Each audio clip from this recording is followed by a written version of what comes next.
Shalom saudara, kiranya kasih karunia Tuhan Yesus Kristus menyertai kita sekalian. Renungan Harian Keluarga, hari Kamis, tanggal 1 September 2022. Sebelum kita membaca dan merenungkan firman Tuhan, marilah kita satu di dalam doa. Bapa di sorga, kami mengucap syukur padamu Tuhan, untuk hari yang baru Engkau berikan bagi kami. Ya Tuhan, saat ini kami hendak membaca dan merenungkan firman Tuhan, sehingga itu menjadi kekuatan, berkat di dalam kehidupan kami, terutama ya Tuhan, memampukan kami untuk menjangkau jiwa-jiwa bagi kemuliaan Tuhan. Terpuji-puji namamu Tuhan, ini kami berdoa di dalam nama Tuhan Yesus. Amin. Saudara-saudara yang dikasihi Tuhan, pembacaan Alkitab RHK pada hari ini terdapat di dalam Ibrani 13 ayat 22. Firman Tuhan berkata, "Dan aku menasihatkan kamu, saudara-saudara, supaya kata-kata nasihat ini kamu sambut dengan rela hati, sekalipun pendek saja suratku ini kepada kamu." Sampai di sana pembacaan Alkitab, terpujilah Kristus. Saudara-saudara, tema kita pada hari ini adalah rela hati.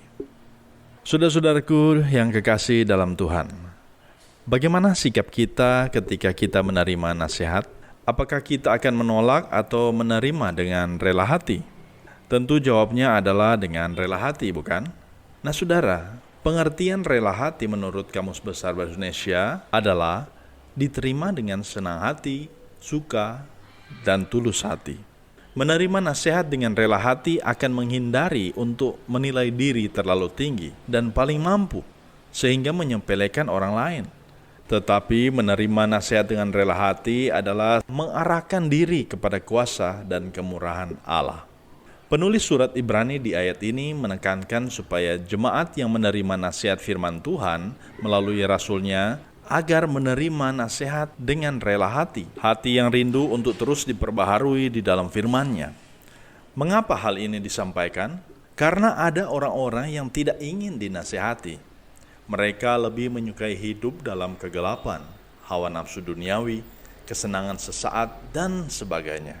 Sehingga ketika ada yang mengeritik atau menasihati mereka menjadi marah dan melampiaskannya dengan berbagai cara.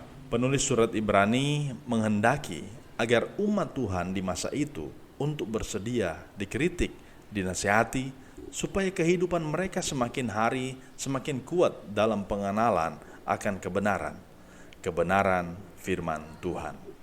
Keluarga Kristen yang diberkati Tuhan, sebagai orang tua, tugas kita juga adalah menasihati anak-anak untuk taat dan setia kepada Tuhan, serta mendengarkan kita sebagai orang tua. Namun apa yang terjadi di masa kini adalah terkadang anak-anak tidak mau lagi mendengar nasihat orang tuanya. Mereka lebih suka mendengar teman-temannya yang sebaya. Akibatnya ketika orang tua menegur mereka hanya cuek saja atau menjadi masa bodoh. Masuk telinga kanan, keluar telinga kiri katanya. Itulah ungkapan yang sering kita dengar karena anak-anak yang tidak mau mendengar nasihat orang tua. Nah pertanyaannya adalah, apakah kita akan menyerah? Tentu saja tidak, saudara. Karena firman Tuhan mengingatkan untuk memberikan pengajaran secara berulang-ulang, terus-menerus di berbagai kesempatan. Kita bisa baca dalam Ulangan 6-8. Bagi orang yang mau menerima nasihat firman Tuhan dengan tulus hati, maka tahun-tahun hidupnya akan menjadi banyak. Amsal 4 ayat 10 berkata, "Hai anakku, dengarkanlah dan terimalah perkataanku, supaya tahun hidupmu menjadi banyak." Tuhan Yesus memberkati kita sekalian. Amin. Marilah kita berdoa.